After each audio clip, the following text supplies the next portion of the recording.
আজ পৌঁছে গিয়েছি একেবারে বাংলাদেশ সীমান্তের জিরো পয়েন্ট মানে শূন্যরেখা।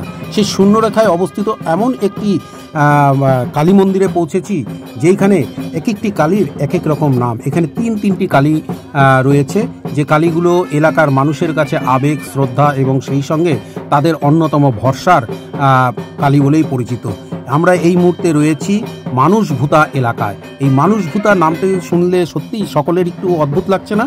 কিন্তু এই মানুষভূতাটা হচ্ছে আমাদের দক্ষিণ দিনাজপুরেরই একেবারে ভারত বাংলাদেশ সীমান্তের 0 পয়েন্ট লাগোয়া একটি গ্রামে, অর্থাৎ ভাটপাড়া এলাকা। বালুরঘাটের যে ভাটপাড়া রয়েছে সেই ভাটপাড়াতেই অবস্থিত এই মানুষভূতা গ্রাম।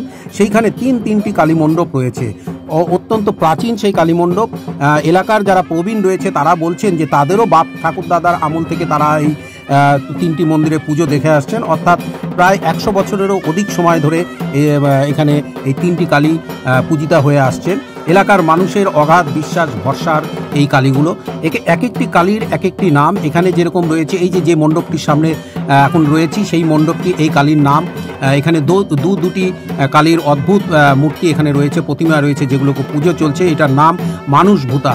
এই মানুষভূতার যে পুজো, সেই পুজো পুরোটাই একদম তন্ত্র মতে পুজো হয়ে থাকে। এখানে বলি প্রথা রয়েছে এবং পাশাপাশি এই পুজোকে ঘিরে এলাকার মানুষের অত্যন্ত শ্রদ্ধা, ভক্তি এবং বিশ্বাস। যেটা আগেও বলেছি, এলাকার মানুষ এই মন্দিরে তাদের মানত করেন। শুধু এলাকার মানুষ নন, দূর দূরান্ত থেকে মানুষ এখানে করেন। এই যে কালীটা, এই কালীটার নাম এটি হচ্ছে রক্ষা কালী। এখানে দেখুন, এখানে দুটি মূর্তি রয়েছে এবং দুটি প্রতিমাতেই 3 মুখ। এবং এখানে এই পুজোর দিন এখানে ভোগ রান্নার প্রস্তুতি চলছে এবং প্রতি বছর চৈত্র মাসের 3য় যে মঙ্গলবার, সেই মঙ্গলবারে এখানে পুজো হয়ে থাকে। এই কালীর নাম এটি হচ্ছে মান কালী। এই মান কালী এটিও তন্ত্রমতে পুজো হয়ে থাকে। এই মান কালী, এটি আমাদের মান কালী। সাধারণত আমরা যে কালী প্রতিমাগুলো দেখে থাকি সেই কালী প্রতিমা।